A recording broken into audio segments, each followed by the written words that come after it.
Well, hello guys, and welcome to another episode of Are You a Gamer? Yeah, haven't really talked about this, how this thing's supposed to have a name.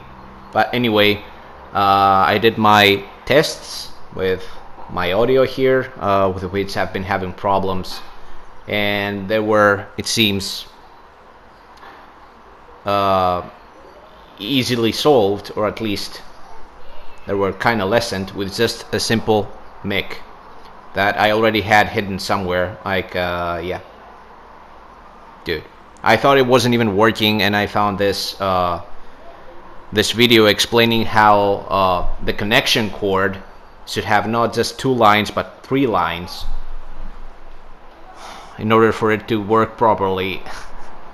It's insane how many things there are out there that can make you anyway, because I'm really bad in parentheses.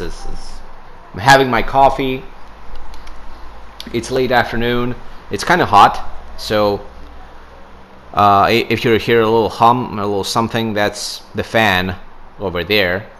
And speaking of fans, I don't have fans, but I have new people that have subscribed to my channel, and I'm really happy for that. Again, a huge thank you to Daryl for putting the link on his video about my video.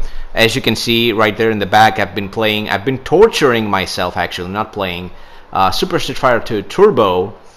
And before I say anything, before I go on with our normal subject of the video, yeah, first of all, I want you to see this. It says classically trained. This is one of my favorite t-shirts, but it seems like I'll have to buy some new ones because I've been losing some weight and this one looks kind of baggy on me. Anyway, yeah, I was saying, again, a big thank you. And people have been asking, like, does that work there? Does the strategies that I showed you, do they work? Well, if it says Street Fighter 2, as far as I'm concerned, because I've tried this like in World Warrior, I think there was a slight difference on how you would face Vega, but it wouldn't matter too much. For the most part, if it says like Street Fighter 2 and it was made back in the day, because there is a Street Fighter 2, I think the Ultra Street Fighter 2 that was released as a remaster, as a remake, or whatever it was, named, I think, the Final Challengers, which was made in 2019, was it? Anyway, that one, I think those strategies might not be working on that new 2019. It kind of has like the same graphics. I haven't tried it there, that's what I mean. But all the old school games that came out in the early 90s, early to mid 90s, that do have Street Fighter 2 in the title, it works pretty okay. And it even works on that unforgiving sucker over there. I don't want to say anything else because, you know, I've been torturing myself with that for quite a while, and it's nasty. It's unforgiving. If you miss once, like, they can literally destroy you, like cut like half of your health, like with one attack, one super combo or whatever. And yeah, but if you pull off like everything properly, you could improve. I'm not saying that I could do a tutorial where you can beat that on 1 credit, because I haven't done it myself. Okay, like the most characters I can beat on 1 credit on this one is 4. I've counted. Like, I beat myself hard enough today to know the most characters I can get in a row without using a single credit on that one on Super Street Fighter 2 Turbo is 4 characters. Okay, all that was just so I could let you know exactly what's going on, without, just in case you don't know. So without further ado, let's get to the other part of the video, which is me looting. And as I show you the new stuff that I got from my collection, I'll be showing you footage from my video game collection, and I hope you enjoy watching that.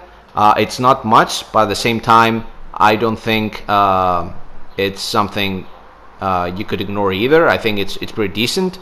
I'll let you decide. You know, I love it. I love it. I love being surrounded by these games. I love retro games. I love collecting.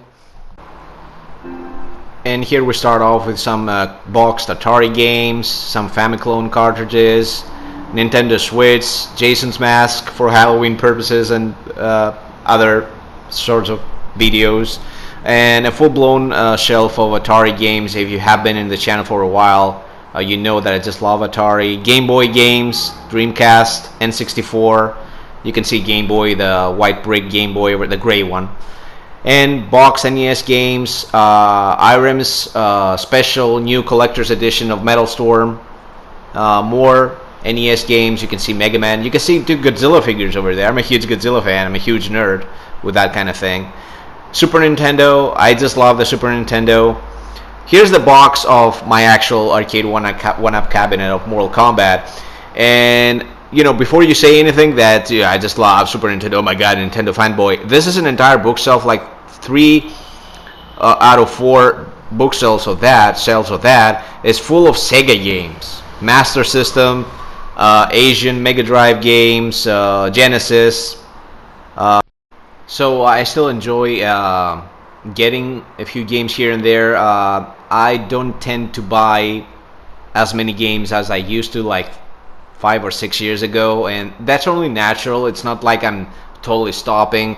It's just that the bucket list that I had when I started off building up my collection, for the most part, it is fulfilled. I mean, I'm really happy with what I've got right now, and I only tend to buy new stuff, new old stuff, when I feel like the deal is too sweet to pass on. So yeah, I occasionally get some new retro stuff, but not as many as I used to. I'm pretty happy with what I've got. But having said that, I do plan on getting maybe one more arcade cabinet, you know, because there's something that especially new people in the channel might not know, that I'm a huge Pac-Man fan, and I will actually, the next tutorial I'm gonna make, and I feel quite confident about it. Oh my god, what happened to that kid? Did you hear that?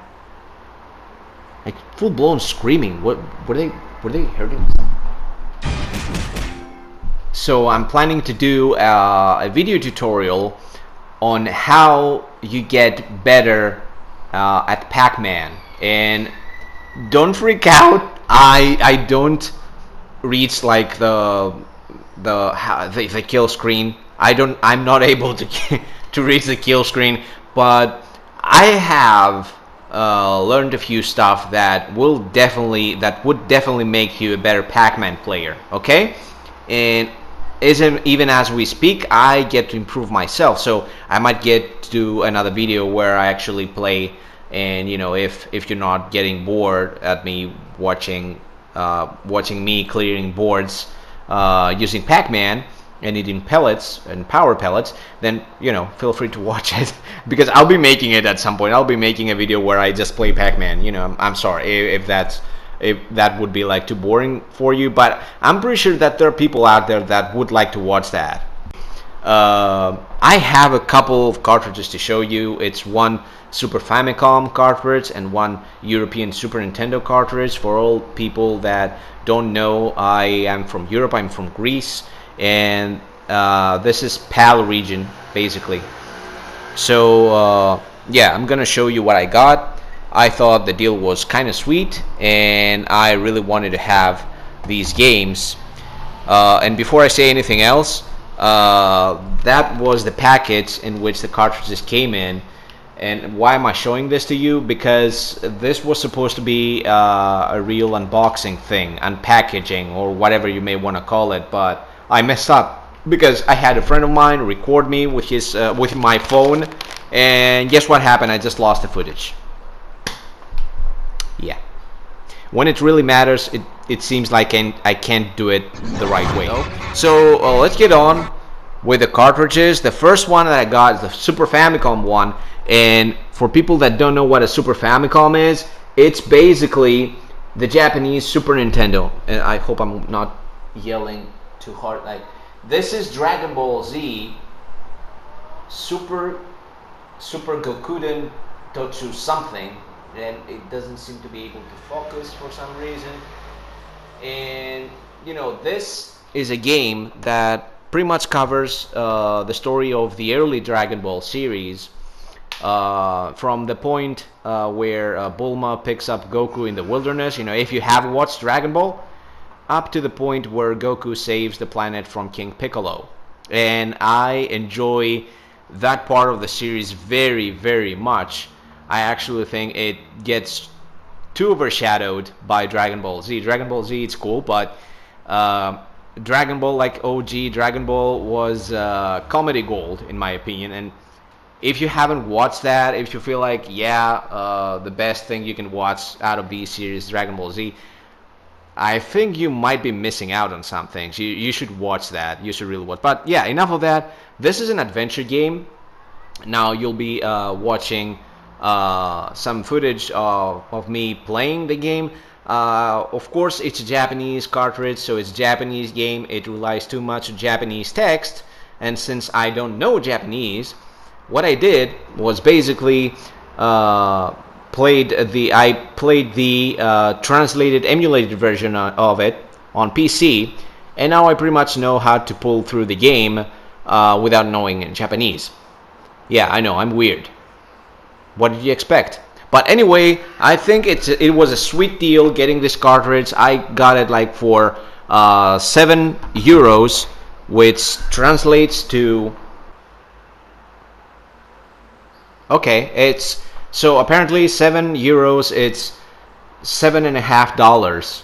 So I got this for $7.50. I think that the money that you would need to pay for the plastic that encases it would be normally more. So I think that was a pretty sweet deal, and I got it because I'm a huge Dragon Ball fan. And the next game that I want to show you, and why the heck isn't it here? Just give me a moment, I can edit this out anyway.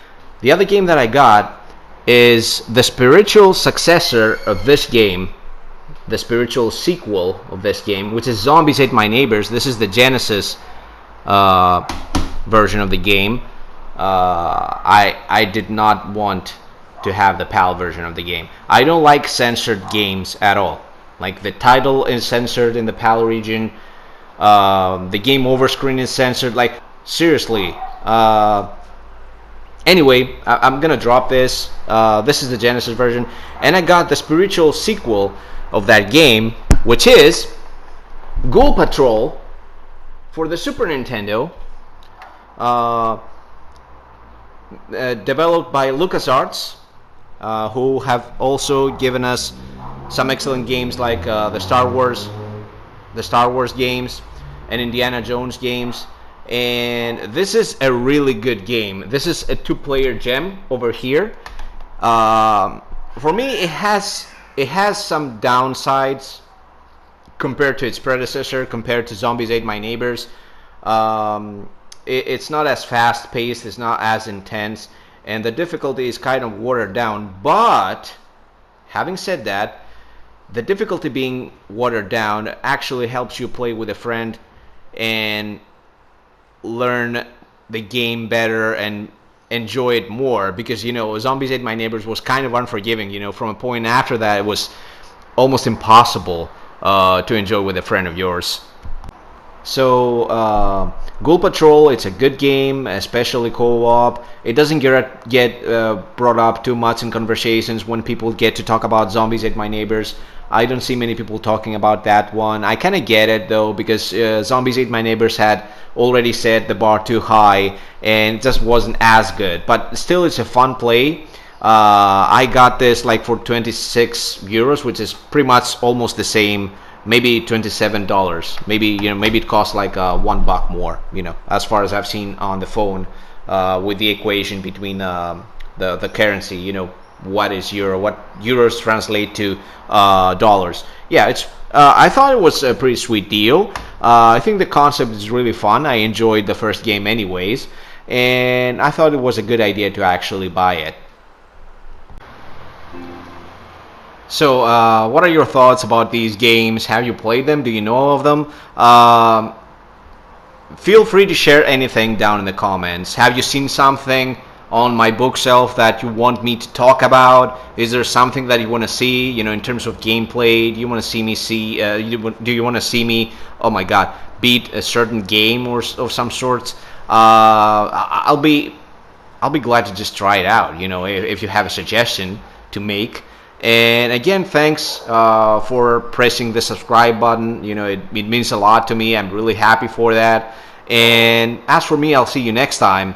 But stick around, because very shortly I'll be making a new gameplay video for a Game Boy game. I haven't decided which one it will be. So yeah, stick around. Yeah, you'll be notified, I think. So yeah, just press the like button down there. Comment, do your thing. Bye bye.